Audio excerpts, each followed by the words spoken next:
জনগণকে সম্পৃক্ত করে 1 থেকে 9 অক্টোবর পর্যন্ত আমাদের এই 5 দফা দাবির যৌক্তিকতা তুলে ধরেছেন।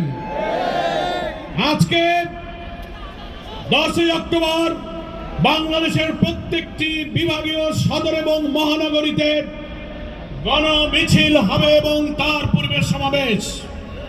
আগামী 12 তারিখ বাংলাদেশের সকল জেলা পর্যায়ে বিক্ষোভ মিছিল সহকারে জেলা প্রশাসকের কার্যালয়ে মাননীয় প্রধান উপদেষ্টা বরাবর স্মারকলিপি পেশ করার কর্মসূচি রয়েছে।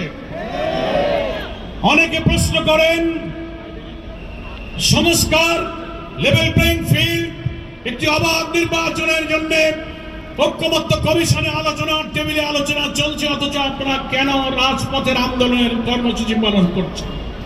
এই জন্য আমরা করছি, কোন কোন দলের পক্ষ থেকে জনগণের অধিকাংশ অংশের যৌক্তিক দাবিকে তুচ্ছ-তাচ্ছিল্য করা হচ্ছে। বলা হচ্ছে পিআর পদ্ধতি জনগণ বোঝে না, পিআর পদ্ধতি খায় না, গায়ে লাগায়।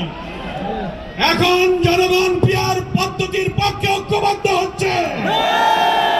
প্রত্যেকটি ভোটারের ভোটের মূল্যায়ন, কালো টাকা, পেশি শক্তি, মনোনয়ন বাণিজ্য রোধ করে একটি উন্নত মানের কোয়ালিটি পার্লামেন্টের জন্য আধুনিক বিশ্বের 91টি দেশে এই পিআর পদ্ধতি চালু আছে।